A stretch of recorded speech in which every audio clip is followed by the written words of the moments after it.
Olá, famílias da Anima Classical Christian School, tudo bem com vocês? Aqui quem fala é o professor Marlon Pevidor. Estou gravando esse vídeo como uma espécie de uma prévia do que nós vamos ter na introdução ao nosso seminário A Tradição das Artes Liberais, baseado nesse livro, que alguns de vocês inclusive já compraram.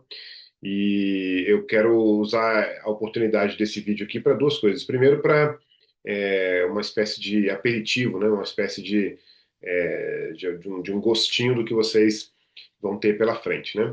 E segundo, também para incentivar aqueles pais, aquelas famílias que ainda não fizeram sua inscrição. E infelizmente eu concordo, a gente talvez o motivo seja o valor, né, da mensalidade, e talvez o motivo também seja o momento, né? O momento em que esse seminário foi liberado, mais ou menos do meio do mês para frente, né? E a gente sabe que normalmente a gente tem como cobrir aí as nossas aventuras financeiras, né? Porque não é parte, obviamente, do seu orçamento, né? Um seminário aparecer assim de repente do nada. Mas eu também queria dizer para vocês que vocês são bem-vindos para fazer aí um Pix programado para abril, tá certo? Já que nossas aulas vão avançar para abril de qualquer forma, né? Porque eu não quero que vocês deixem de fazer por causa disso, tá certo? Então eu quero que vocês assistam a esse breve vídeo. É uma espécie de introdução mais convidativa mesmo, mais como um convite para vocês. Nesse vídeo eu vou falar um pouco mais sobre o conjunto inteiro do livro e do seminário.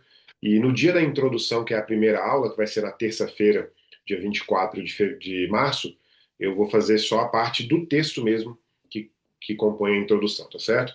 Eu queria também aproveitar uma coisa que eu queria fazer nesse vídeo e também como uma espécie de convite, é dizer para você assim, eu tenho convicção de que esse livro, esse material, é hoje o material. Na verdade, não, nem apenas eu. Eu me lembro, inclusive, de um curso que eu fiz que eu assisti do Christopher Perry, chamado Introdução à Educação Cristã Clássica. E nesse curso, lá na parte da bibliografia, no finalzinho do curso, ele pega alguns livros ali e fala assim, o que ler, né, para continuar a sua aventura, sua jornada na educação cristã clássica. E ele fala sobre esse livro, e ele fala sobre esse livro como sendo exatamente, como sendo uma síntese de tudo o que a gente tem estudado e conhecido sobre a educação cristã clássica desde mais ou menos a década de 1980 para cá. Aqui, por exemplo, só para você ter uma ideia, essa prateleira de cima aqui, tudo que está aqui, e na verdade já até passou um pouquinho para baixo aqui. Aqui, por exemplo, tem mais um, e aqui tem mais outro. Então, todos esses livros que estão ali, nessa prateleira, são livros de filosofia da educação cristã clássica. O que a gente chama de filosofia da educação cristã clássica? Na verdade, esse livro aqui é um livro de filosofia da educação cristã clássica. Não sei se você já parou para observar, mas olha só o subtítulo do livro qualquer, tá vendo? Ó? Uma filosofia da educação cristã clássica. Então, esses livros aqui de filosofia da educação cristã clássica, eles todos eles, alguns aqui são, por exemplo, esse daqui é um compêndio, é uma antologia de textos sobre a filosofia da educação cristã clássica escritos ao longo da história, portanto, textos clássicos, né? Começa lá no Platão e vem até, não tem sei qual é o último aqui, mas agora, no século XX, eu acho que é o Russell Kirk, certo?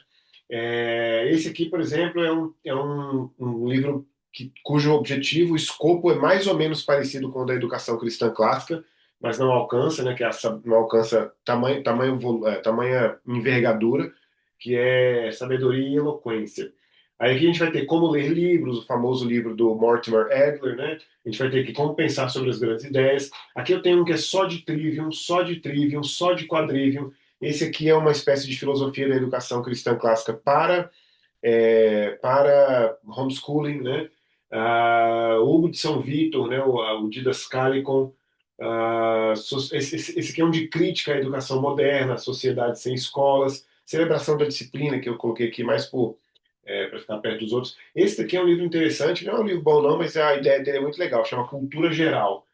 o subtítulo é Tudo o que se deve saber. Então também seria uma coisa de compêndio, né, de educação clássica. Esse daqui é Como Educar Sua Mente. Esse daqui da Susan Bauer é muito melhor do que esse daqui do Mortimer Adler, né? Aí a gente vai ter aqui A Vida Intelectual, que eu tenho dois exemplares. Por que que eu tenho dois exemplares? Porque eu leio esse livro uma vez por ano. E aí toda vez que eu leio eu faço centenas de anotações, então já nem cabe mais anotações do ano anterior.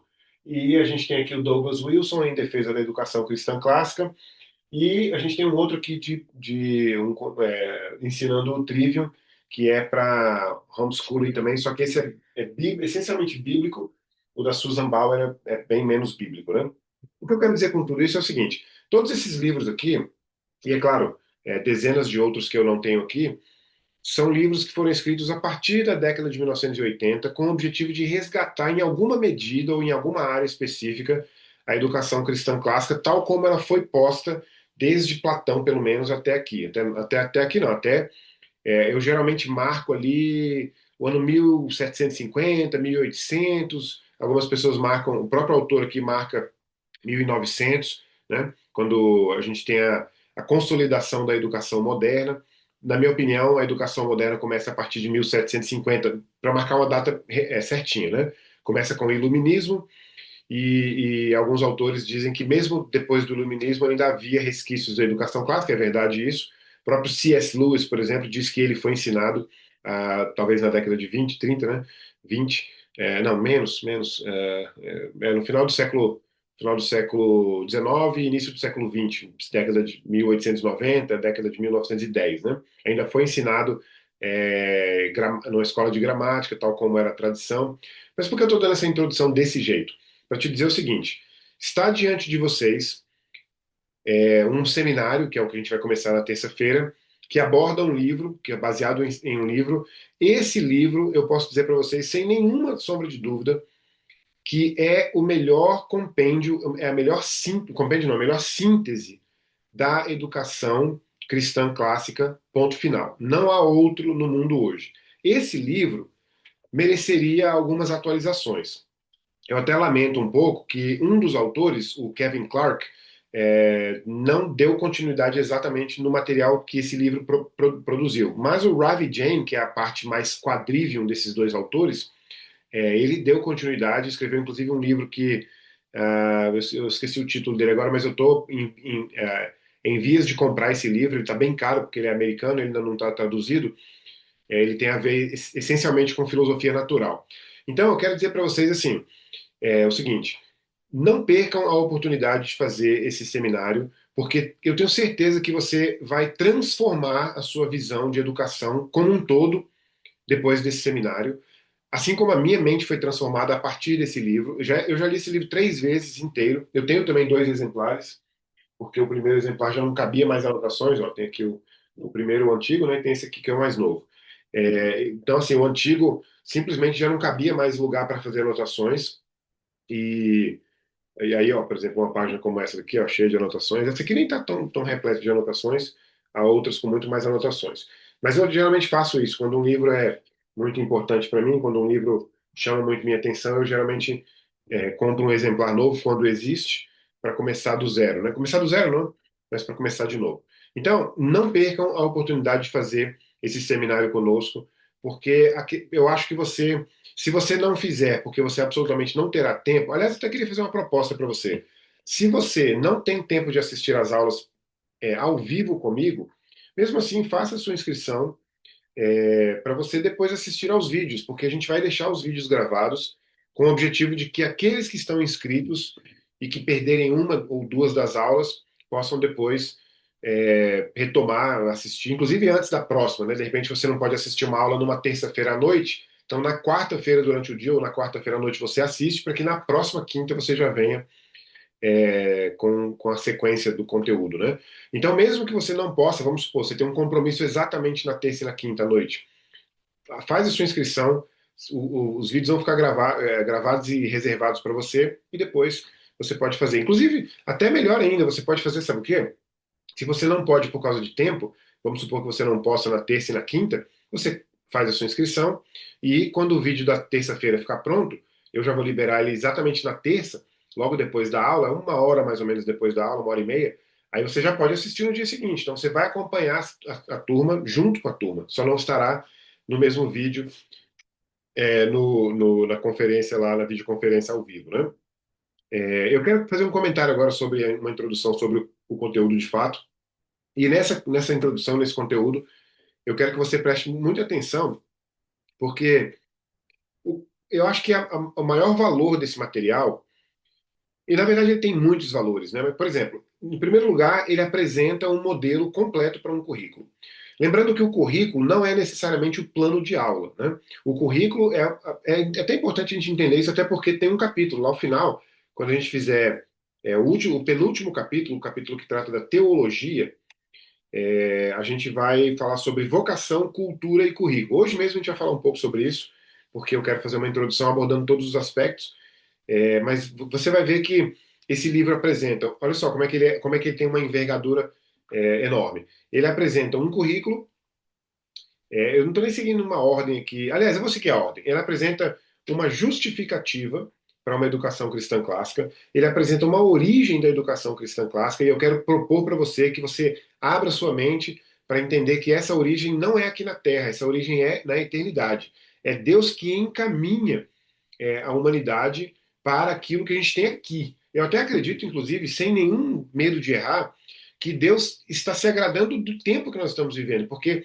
o que ele fez? Ele entregou para nós um modelo, esse modelo foi sendo construído, eu não sei se eu posso dizer, ele entregou para a gente as matérias-primas desse edifício da educação, dessa catedral da educação cristã clássica, e nós, ao longo de, vamos colocar aqui, pelo menos 1.800 mais 400, 2.200 anos, ou seja, desde Platão até cerca de 1.800, a gente veio construindo esse edifício da educação cristã clássica, com erros e acertos, com variações. Quando surge a reforma protestante, a gente vai ter algumas variações de visão de mundo, né? Então você teria uma continuidade da visão de mundo cristã geral, eu não vou nem chamar de católica para você não confundir com o que vem de católico posterior, por exemplo, ao Concílio de Trento, né, que é o concílio pós-reforma, que é o concílio contra a reforma. Então, você tem uma continuidade da educação cristã clássica universal, católica, né, universal, que fica no seio da Igreja Católica. Você tem um desvio natural, mas é um desvio do tipo positivo, né, dentro da tradição da Reforma Protestante, e esse desvio dentro da tradição da Reforma Protestante, a gente vai ter talvez um princípio, ou não exatamente um princípio inicial, mas um marco de princípio lá no Calvino, principalmente na Academia do Calvino, na Academia de Genebra. Então a gente vai ter uma continuidade. Então eu acredito que o que Deus fez com esse livro aqui é que ele chamou esses dois autores, né, o Kevin Clark e o Ravi Jain. Inclusive, essa semana agora, eu devo ter uma videoconferência com o Kevin Clark. E a gente, e Deus chamou esses dois autores para que eles fizessem, para que eles olhassem para trás aqui, né? Para que eles olhassem para trás e construíssem, portanto, uma história da filosofia da educação cristã clássica, mas com um objetivo também prático. Então é uma obra completa. É um livro curtíssimo, mas é um livro inteligentíssimo, uma visão assim que eu tenho certeza que é uma visão divina, tenho certeza que é uma visão de chamado mesmo, de vocação que Deus deu para esses dois autores. Deus colocou esses dois autores numa mesma escola nos Estados Unidos, eles começaram a observar que havia necessidade de uma síntese, vamos dizer assim. Eu gosto dessa palavra síntese, e portanto eles construíram essa síntese que nós temos em mãos hoje, né? Esse livro, com certeza, é um livro. é, eu diria que esse livro é completo para quem quer que trabalhe na educação cristã clássica e para as famílias envolvidas também. Então, é um livro completo para professores, gestores educacionais, empreendedores, né, donos de escolas cristãs clássicas, mas também para pais, né, para famílias, pais e avós dos filhos. E eu acredito, inclusive, que para aqueles filhos que tiverem a vocação para a educação, eles terão uma grande vantagem, porque logo que entrarem na época da descoberta da vocação e logo que entrarem na época da formação para professores, eles terão então um caminho diferente do que o caminho, por exemplo, que eu trilhei, porque eu cheguei a esse livro em 2015, eu cheguei à Educação Cristã Clássica em 2015, aliás, e grande parte da minha carreira não foi dentro dessa tradição, né? Então vamos lá para um comentário aqui sobre o que esse livro traz para a gente. E essa introdução, inclusive, ela é inteligente também por isso, porque ela traz uma espécie de resumo, né, do livro inteiro, passando inclusive por todas as suas partes. A primeira coisa que a gente precisa falar aqui sobre essa introdução é que os autores perceberam uma coisa, e eu quero, assim, é incrível essa percepção. Eles começam dizendo que há um renovo, uma restauração da educação cristã clássica a partir da década de 1980. Eles, inclusive, citam três autores que são fundamentalmente os mais importantes. Três autores, não, quatro, porque são um autor separado, uma autora separada, outro autor separado e mais dois trabalhando juntos. Então, eles citam quatro autores que são talvez a porta de entrada para a maioria das pessoas na educação cristã clássica. Eu até queria convidar você, que mesmo que você não leia o livro, esse aqui, que você não entre na educação cristã clássica por esses quatro autores. Os quatro autores, um dos livros é esse aqui. O outro livro é a Dorothy Sayers, que aquele texto, na verdade, virou livro porque imprimiram para livro, né? Mas ela escreveu como uma palestra, né? Um discurso que ela deu, uma palestra e virou depois texto e essencialmente virou um livro, e consequentemente virou um livro. E também eles citam o Douglas Wilson num livro chamado Recuperando as Ferramentas Perdidas do Aprendizado, da Dorothy Sayers, Recuperando as Ferramentas Perdidas do Aprendizado, do Douglas Wilson, e Sabedoria e Eloquência, que é esse aqui, do Robert Littlejohn e do Charles Evans. Então, eles dizem o seguinte: esses autores começaram, entraram nesse movimento de restauração da educação cristã clássica, só que eles entraram por pedaços, né? A Dorothy Sayers propõe o trivium e encontra o trivium na natureza humana, né? Encontrando o trivium na natureza humana, ela cria um modelo, que é lógico que é superficial, porque é só uma palestra, que é um modelo para basear a educação naquilo que é a natureza humana. O Douglas Wilson vai fazer isso de forma um pouco mais abrangente, de forma um pouco mais visionária, inclusive, porque a Dorothy Sayers faz isso como uma palestra e nunca mais trata do assunto, pelo menos não do ponto de vista formal. E depois, Wisdom, Sabedoria e Eloquência, o Little John e o Evans vão conseguir fazer isso de uma forma ainda mais abrangente do que o Douglas Wilson. De certa forma, se você entrasse na educação cristã clássica por esse livro aqui, seria melhor do que entrar pelos outros dois. Só que esses autores aqui, o Kevin Clark e o Ravi Jain, eles conseguem identificar o seguinte: eu vou até usar aqui uma tela, eu quero apresentar para vocês uma linha, uma linha não, uma linha do tempo não, uma linha. A gente vai fazer o seguinte, deixa eu ver que cor que tá aqui, essa cor que tá boa. Esses autores, que são os autores que a gente mencionou agora há pouco, eles deram muito mais atenção, vou colocar aqui o seguinte: um, dois, três, quatro, cinco, seis. Eles deram muito mais atenção a um dos aspectos da educação cristã clássica, que foi o aspecto do trivium, certo? Principalmente e praticamente exclusivamente a Dorothy Sayers no trivium. O, o Douglas Wilson consegue avançar um pouco mais para o quadrivium, apesar de ele não conseguir, pelo menos não naquela época, implementar o quadrivium no seu projeto prático, no seu projeto de fato, né? E o Evans e o Little John conseguem trazer o material deles, conseguem trazer a perspectiva deles um pouco mais para cá. Eles têm. Aqui eu vou colocar aqui. Na verdade, eu nem vou. É porque eu não queria entregar muito ouro aqui, mas eles conseguem chegar aqui, certo? Eles conseguem, em uma certa medida, eles conseguem, em uma certa medida, passar por aqui. E depois eu vou dizer para vocês o que esses nomes aqui vão ter a ver com o que os autores do nosso livro aqui propõem, né? Existe sim, dentro do material deles, da visão deles, algum aspecto também da música, certo? Opa, aqui. E existe uma certa noção também. de filosofia e de teologia, certo? Então, de certa forma, o livro deles está completo, né? Só que eles tocam muito superficialmente em todos os aspectos, exceto o aspecto das artes liberais. Aí, quando eu coloquei trivium e quadrivium aqui, a gente pode pensar o seguinte: isso daqui representando as artes liberais, certo?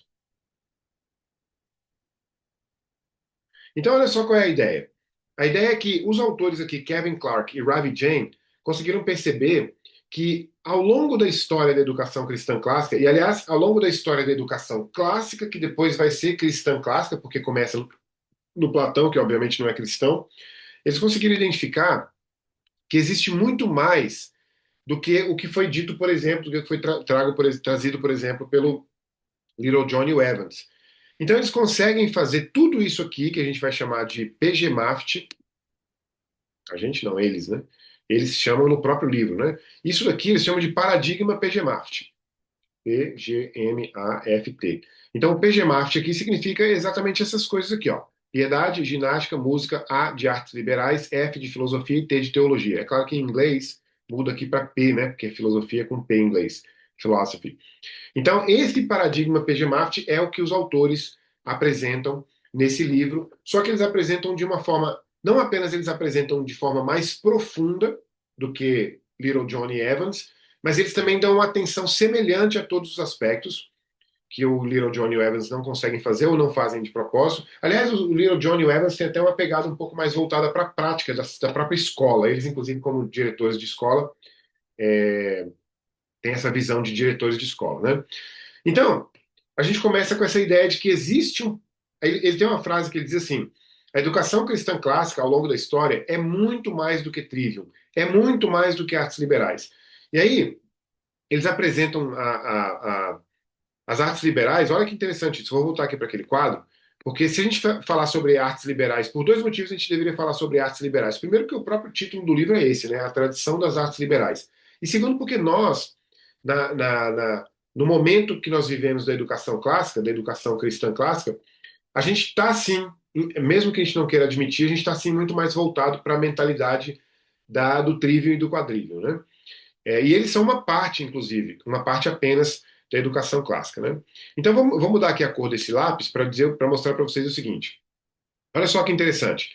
Eles chamam a educação, desculpa, eles chamam as artes liberais eles vão chamar de sementes. Essa cor aqui ficou muito, acho que ficou muito clara, né? Vou colocar aqui vermelha. Vamos colocar verde, então. Não, acho que ainda está claro ainda. Azul dá. Eles chamam aqui de sementes e ferramentas.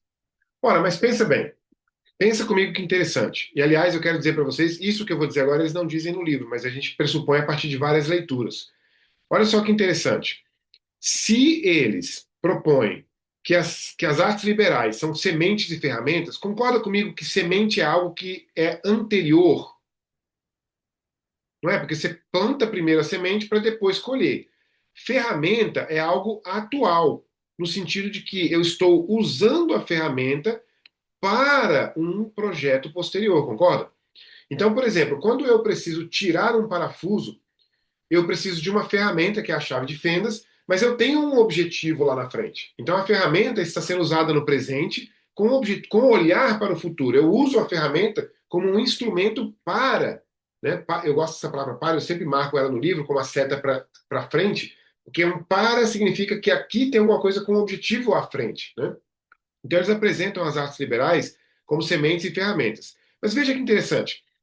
Olha que incrível isso. E eu quero dizer para você que se você não fizesse o seminário comigo, você não ia pegar isso. O livro não apresenta dessa forma. Se você tem sementes, se as artes liberais são sementes, uma semente, inclusive lembrando de Jesus na parábola da semeadura, a parábola das sementes, sementes pressupõe o quê? Olha que incrível isso. Sementes pressupõem solo. Então a gente pode considerar que piedade, música e ginástica são o solo onde as sementes das artes liberais serão plantadas. Aí vem mais uma vez a palavra que eu gosto muito, para quê, né? Para que, aí sim, esse conjunto aqui já, ó, para que isso aqui leve a isso aqui. Só que ainda tem um detalhe importante aqui, que eu vou até mudar de cor. Ainda tem um detalhe importante. Eu vou chegar até aqui, né? Ou seja, eu vou cortar aqui para mostrar para vocês para onde que eu estou indo. Ó. Eu estou indo para cá, certo? Eu estou avançando das sementes que foram plantadas no solo, portanto, eu vou tratar do solo primeiro, para depois plantar a semente. Veja que a ordem é importante, tá? E essa, inclusive, é uma ordem que está lá na parábola de Jesus. Eu vou primeiro tratar o solo e apenas depois eu posso plantar semente. Lembra que na parábola das sementes, da semeadura, Jesus diz que o próprio evangelho só tem eficácia, naquele caso dele, das 4 tentativas de plantação, apenas uma, ou seja, 25% apenas, o que significa que o evangelho nem sempre, como semente, nem sempre floresce. O evangelho é perfeito, mas ele depende do solo, né? É claro que ele depende do solo, porque o evangelho é humano, ele depende do material humano, né? Não adianta você jogar o evangelho no muro e achar que o muro vai se converter, concorda? Então, ele leva você à frente, né? Ele tem um objetivo, ou seja, um propósito para frente, mas esse propósito não é necessariamente a filosofia e a teologia. Veja que interessante, agora eu vou até tirar essa seta aqui, ó. Essa seta aqui eu vou tirar de propósito. Esse propósito, vou voltar para azul aqui, depois eu mudo para vermelho. Esse propósito é o conhecimento, certo? Isso daqui, tem que mudar aqui, porque senão vai ficar um pouco confuso. Vou colocar laranja aqui, ó. Isso daqui é o conhecimento. Entendimento e conhecimento. Mas que, veja que é importante dizer, eu vou botar para azul, porque todos aqui ficaram azuis, né? Veja que é importante dizer o seguinte, que o conhecimento, e aqui a gente vai chegar no conhecimento, o conhecimento tem 2 ramos aqui. Um ramo essencialmente materialista, ou material, materialista não, material, que é o ramo da filosofia, e esse ramo da filosofia, mas ele é essencialmente material, mas não apenas. Isso aqui também é mágico, e a gente só percebe isso fazendo o curso aqui comigo. O livro não diz, aliás, sim, o livro diz essa parte dessa forma. Ele vai dizer que a filosofia está dividida em 3 áreas, certo? Em 3 áreas. Essas 3 áreas, eu até coloquei essa última aqui virada para o lado direito de propósito. Essas 3 áreas são a filosofia natural, que é a filosofia da criação. Em que sentido? Ora, Deus criou todas as coisas, o cosmos, né? Então todas as coisas precisam ser compreendidas, mas precisam ser compreendidas através das ferramentas das artes liberais, ferramentas mentais, inclusive, que foram colocadas como sementes no solo. Aí eu até vou colocar aqui para você também, para você depois pegar. Esse solo também não é qualquer coisa. Piedade é o coração,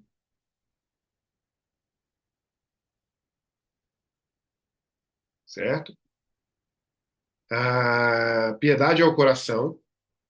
Música, aliás, vou fazer a ginástica primeiro aqui. A ginástica é o corpo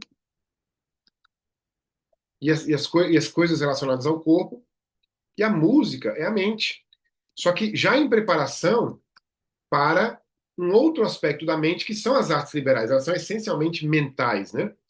Você não está falando aqui de nada necessariamente físico, né?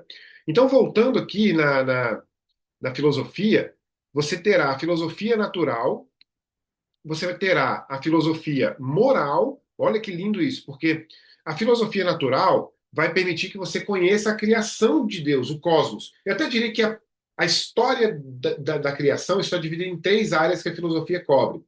A filosofia natural cobre toda a criação, o cosmos. A filosofia moral cobre a criação da coroa da criação, que é o ser humano, não apenas como ser humano antropologicamente, mas também aquela palavra, eu não gosto de palavras modernas, né? Eu queria morar no século XVIII, principalmente antes de 1750, mas a gente pode usar aqui só como referencial. A sociologia, que é o relacionamento dos homens entre os homens, né? De um homem com outro, de uma pessoa com outra.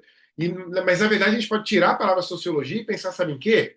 Então, a gente vai pensar na ordem que Deus deu, de amar Deus sobre todas as coisas e o próximo como a si mesmo. E, concluindo aqui, a gente terá a filosofia divina, que é metafísica.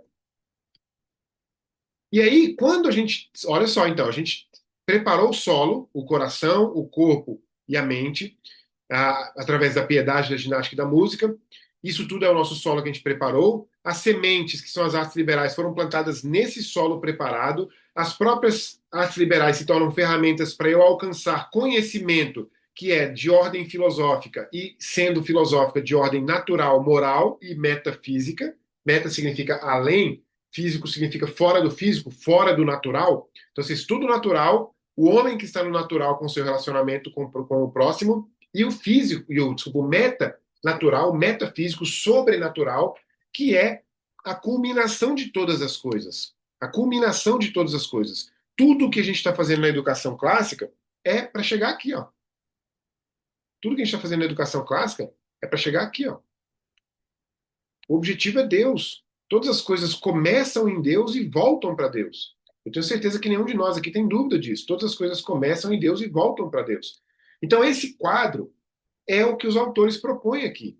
E isso daqui é, na minha opinião, o melhor modo, o melhor modus operandi de aplicar educação cristã clássica, não apenas hoje em dia, mas eu acredito que continuará sendo. E é por isso que eu resolvi dedicar minha carreira como formador de professores dentro desse material. E o compêndio que eu diria que existe para esse material, eu vou até passar esse material, eu vou passar esse PDF disso aqui para vocês, tá? Essa imagem aqui para vocês agora. Eu acho que o compêndio, a palavra compêndio aqui é que vai junto, né? O compêndio para esse material é a grande tradição. Porque a gente aqui está fazendo uma visão de hoje, do tempo moderno, do passado, né? A gente está olhando para o passado e trazendo para cá uma síntese. Ótimo, está feito, está perfeito, sem defeito. O único defeito aqui seria a profundidade, mas um livro de 400 páginas não vai dar essa profundidade. Nem sei se são 400, mas mais ou menos isso. Agora, aqui a gente tem como que os antigos, como que as grandes mentes trataram das grandes ideias da educação cristã clássica dentro dessa grande conversa, através dos grandes livros. Está aqui o compêndio para a gente ler ao longo de todo um percurso de formação de professores. Então, você que é pai, você que é mãe, a Anima Classical Christian School, a Anima School, está aplicando esse currículo na Anima para que os seus filhos, olha aqui, para que os seus filhos, você está colocando os seus filhos na mão de pessoas cujo objetivo é preparar o seu coração, vou colocar aqui uma cor totalmente diferente, preparar o coração dos seus filhos através da piedade, depois eu vou apagar esse último aqui para não atrapalhar o quadro, tá? Preparar o corpo do seu filho. Quando eu falo corpo aqui, não é só educação física, não, tá? Por exemplo, a postura, o jeito de sentar, a alimentação, como olhar para as pessoas, como esticar a mão para cumprimentar, né? Postura em sala de aula, respeito ao próximo através da ginástica. Vai preparar a mente do seu filho como solo através da música, música que não é música tocada, música que. A origem da palavra música é a mesma origem da palavra museu, que é um conjunto de ideias, né? Conjunto de obras. Fazendo isso tudo com as sementes e as ferramentas das artes liberais, a gramática, lógica, retórica, aritmética, geometria, música e astronomia, e através da filosofia, para que os seus filhos tenham uma compreensão completa e abrangente da criação como um todo, do homem como coroa da criação e do seu relacionamento com o próximo, mas também do próprio Deus na metafísica, que obviamente levará o seu filho a se tornar essencialmente um discípulo de Cristo completo. É isso é isso que a Anima, a escola dos seus filhos, propõe fazer. É por isso que a Anima me convidou para fazer esse treinamento para eles, e é por isso que a Anima quer que você, como pai, como mãe, faça também esse treinamento, para que você não apenas veja o seu filho se desenvolvendo nesse percurso, mas que você saiba, você tem uma visão de mapa, de cima. Eu sei que o meu filho está aqui, que está indo para cá, que está indo para lá. Quando eu olho meu filho aqui, eu sei de onde ele veio, eu sei por que, para onde que ele vai, por que que isso aqui está acontecendo, porque isso aqui é pressuposto para o que vem pela frente. Esse é o convite, e eu realmente espero que você não fique de fora, realmente espero que você esteja conosco nos próximos dias, a partir do dia 24, terça-feira, 24 de março, dependendo do horário da sua turma, provavelmente às 20 horas, tá certo? Então, muito obrigado, que Deus abençoe vocês e que a gente se encontre para agora, e que não seja por causa de dinheiro, né? Manda uma mensagem para mim, fala, professor, só tenho 100 agora e o resto em abril. Professor, só tenho 100 em abril, o resto em maio. Professor, só tenho 100 no começo de abril, o resto no meio de abril. Não deixe de fazer por causa disso, porque eu tenho certeza que Deus quer transformar a sua mente em relação à educação como transformou a minha. Que Deus te abençoe, eu tenho certeza que eu vou te encontrar lá.